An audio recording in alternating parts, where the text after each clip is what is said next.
Welcome back, everybody. So you can't really tell from this angle, but I'm actually wearing the same shirt that I was wearing last week. Because honestly, I couldn't wait to get recording for this one. So right as I finished the end of the last one, I got right to it and started filming this. And then I realized I hadn't written my script yet. To the total of 0 people who are probably wondering, these aren't really the kinds of videos that I can just spitball and start talking about on the fly. It actually takes quite a bit of extensive listening and analyzing, so I just wanted to thank everyone who's become a patron over the last little while, and make sure to let you know that I'm super grateful for all of your support. And with that said, let's get right into it.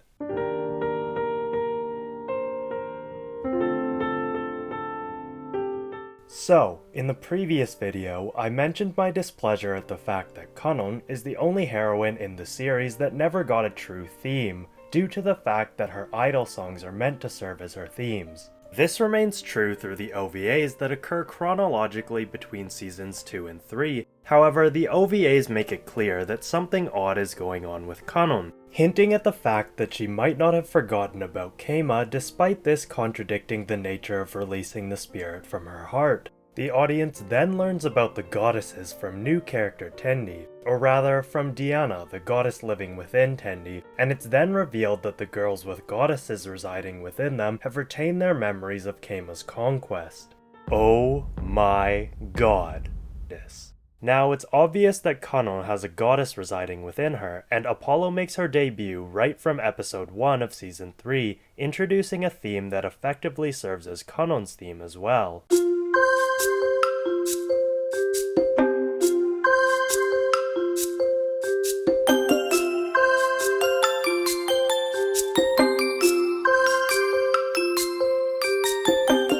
When Apollo appears in Kanon's reflection for the first time, a cutesy synthesized jingle starts playing, led by a vibraphone ostinato and accompanied by ethereal string-like pads and other electronic solo synths. For the most part, this all stays in the higher register, never filling out the texture too much to represent Apollo's playful airheadedness while also referencing the fact that she is a goddess with the sort of ethereal pad effects. Kanon's actual version of the theme plays as her memories of Keima's conquest come creeping back, taking the playful ethereal tune and shifting it into a more somber piano solo.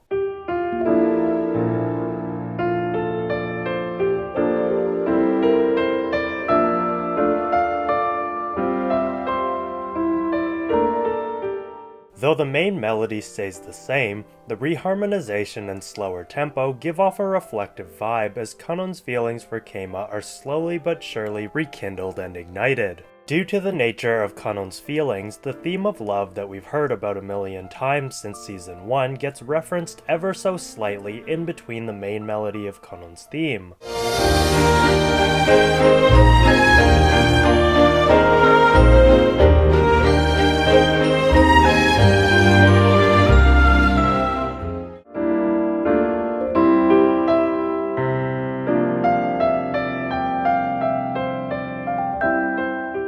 This is the first time a heroine's theme has ever been mixed with the theme of love up until this point, and it gives off this impression of, holy crap, Kanon might actually win the harem, especially when the violin comes in out of nowhere and takes over the melody line, pulling all the love you might have felt for the other heroines right over to Kanon. And then she gets fucking stabbed. I've been blindsided by shows before, but especially given that this was one of the first anime series I had ever watched, I was caught way off guard when the silly game of Kiss the Girl and Capture the Spirit turned into Save the Goddesses from being hunted by ancient demons from hell, or they will actually die. I mean, not that Kanon actually dies, but hey, it still wasn't the episode 1 I think most people were expecting. But wait a second, if this is episode 1, who is this Tendi chick that's telling Keima about what's to come, and why does she already have an awakened goddess living within her? Let's rewind a bit.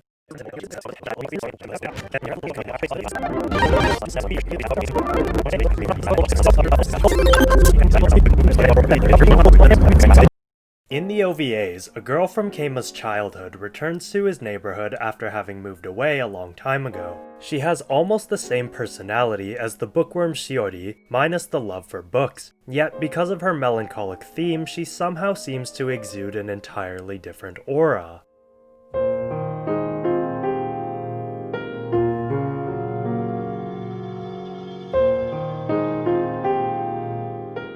Where Shiori's theme took a more inquisitive three-note motif representative of Shiori's desire to read every book ever, Tendi's has a sort of longing feel to it, the simple piano line expressing what sounds like a restrained voice failing to work up the resolve to call out to the one she loves. Interestingly enough, almost every music track in Tendi's arc pertains to her theme, the exceptions being the demon Nora's themes and one or two other tracks.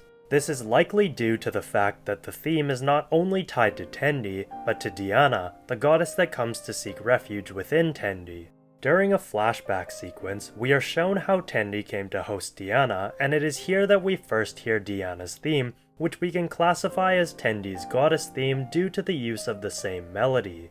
Unlike Kanon's goddess theme, which Apollo's airheaded personality morphed into a lighthearted jingle, Diana's serious character takes Tendi's somber melody and creates an air of ethereal mystery, swapping out the piano with a string quartet, harp, and synthesized choral voices, the very definition of stereotypical angelic instruments.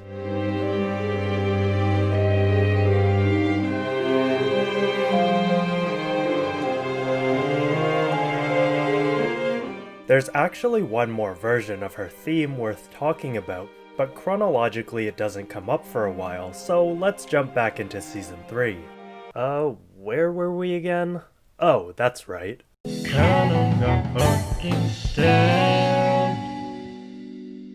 And the goddesses are being hunted by a group called Vintage, a cult of demons bent on reviving the old ways of hell with their evil antics and bombastic theme music. Like, this show had some pretty intense themes in the first two seasons, a prime example being Kusunoki's in Season 2, but compared to the overwhelming menace that pours out from Vintage's theme, it's hard to put them in the same category. I mean, just listen to those horns!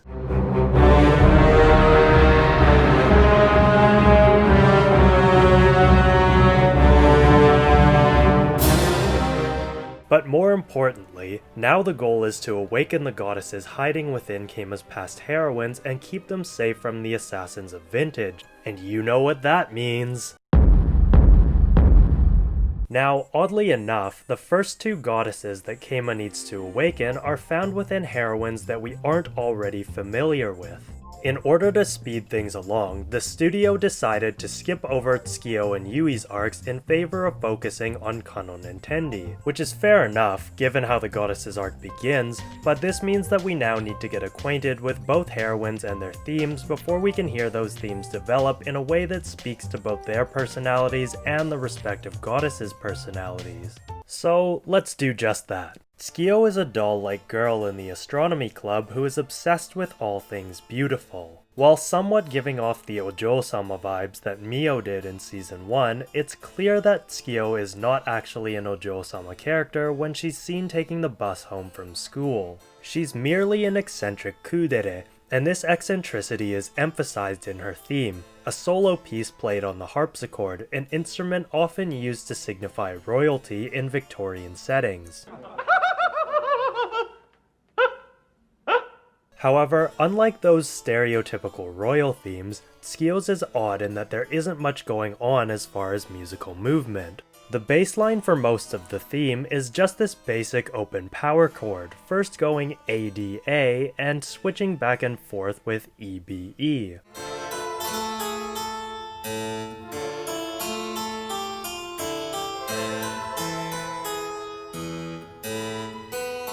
The melody line is a bit more interesting, but for the most part it gives off this odd kind of off-putting vibe, especially with the spooky ghost-like backing vocals and Celesta playing in a relatively low register. This all gets turned on its head with the introduction of Volcanus, the goddess inhabiting Tsukiyo's body who has the ability to manipulate objects, such as the ever-present doll that Tsukiyo carries around. We get this absolutely killer homophonic intro with the high strings running up and down a D minor triad and the mid-range strings running up and down in stepwise motion from E to A.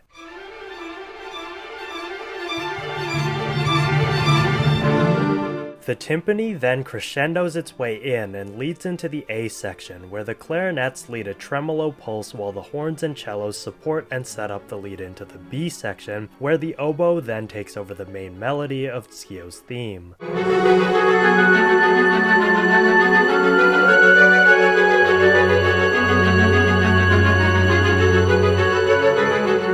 Now, to be perfectly honest, I find this goddess theme to be the weakest of the 6, as Tsukiyo's theme didn't have a particularly strong melody in the first place. But this is merely a demonstration that examines how Matsuo has taken some small idea from his first iteration of the heroine's theme and expanded it immensely to represent the stubbornness and authority of Volcanus, the goddess representing justice. And no, I have no idea if any of these goddesses are mythologically accurate, but in a world where the Fate franchise exists, I think we can forgive this series if they've taken a few liberties. 息子と認めぬと、そうおっしゃるか、騎士王よ。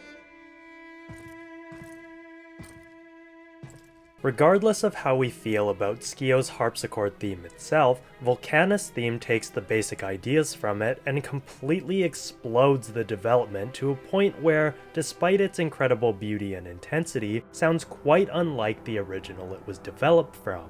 We've seen how Tendi and Diana's themes have already made a similar development much earlier on, but with the understanding of how Tsukiyo's theme develops into its Awakening Goddess version, we can much more easily examine the far stronger theme in our next new heroine, Goido Yui.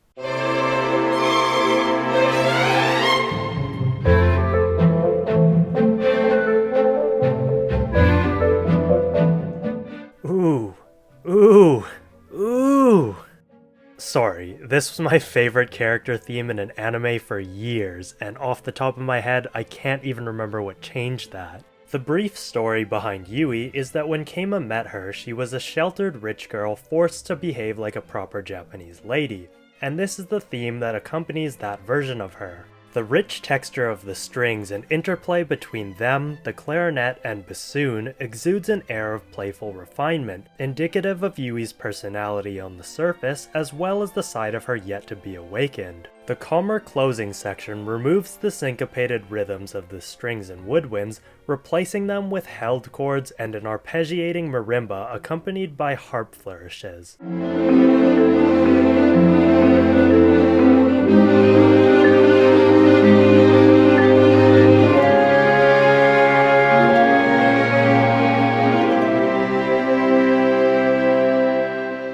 It clocks in at just under 2 minutes, and yet we experience an incredibly strong melodic idea that really doesn't ever shift from some variation of an F chord. I mean, you really can't get much simpler than 4 descending steps down from D to A as a musical idea, and yet these 4 notes are a trigger that indicate Yui's themes immediately.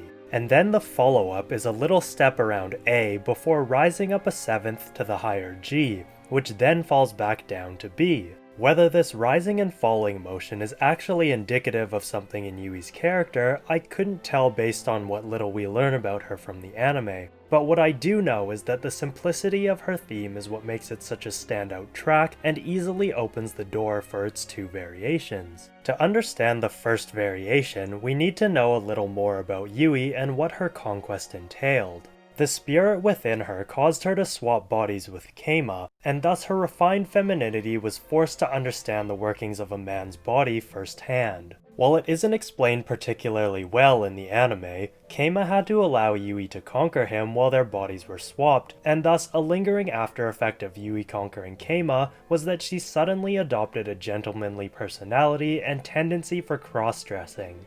Does it make sense? Not really, but that doesn't matter because the music fits the silliness of it all amazingly.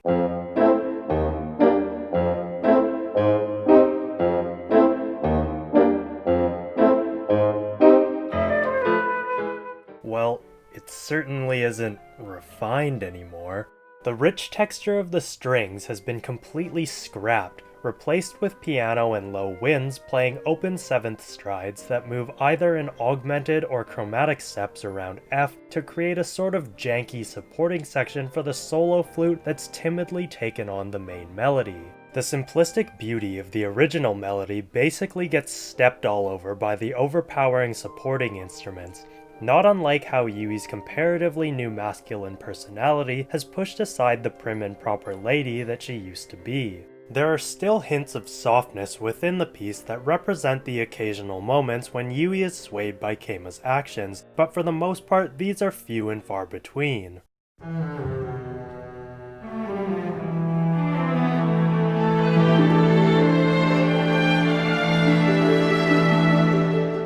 Unlike Volcanus' theme taking Skio's theme and basically turning it into an entirely different piece, Mars' theme seems quite timid despite being for the goddess of battle. Rather than some kind of bombastic assault of strings and woodwinds, we're presented with an adagio played by a full string section at harp to approach Yui's melody with softness and grace. This is interesting because unlike how Volcanus used Skio's body to carry out her own will and actions, Yui is quite adamant about doing things her own way without Mars' power, and thus the theme is much more indicative of Yui's lingering and growing feelings for Keima, rather than for the awakening goddess herself.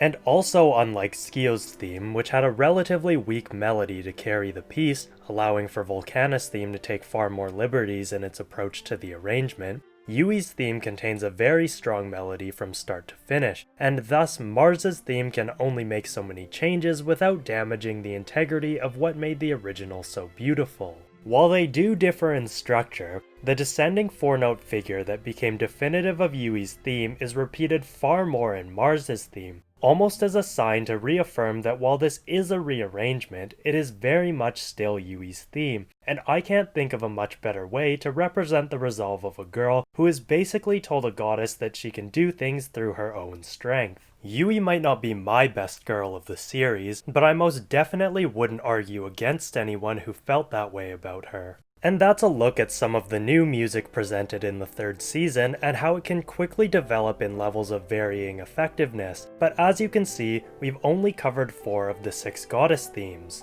There are still 3.5 character themes that I need to address because there's just so much more to discuss. Not only because they're themes we've already become familiar with from the past 2 seasons, but because they've also already undergone so much development that Matsuo really had to kick it up a notch for the goddesses arc. I'll be honest, I was only really planning on doing 2 parts for this Kaminoi deep dive, but once I realized how long this video was going for, I realized it was gonna be like 40 minutes by the time I finished if I tried to cram all the character themes into it. But rest assured that I'll be wrapping up this section in the next video, and that'll conclude the comprehensive thoughts that I have on the series as a whole. I mean, really I could talk about it for hours, but really you guys don't want to hear me gush over one series' music for that long. And I've got way more awesome music to talk about in the future anyway. So as always, thanks for watching, and if you enjoyed the video, don't forget to hit the like button and subscribe to my channel. And if you want to support what I do, you can go over to my Patreon and join one of the tiers, where you'll have exclusive access to certain perks and bonuses not available anywhere else. And that's all from me today. Thanks again for all your support, and I'll see you in the next one.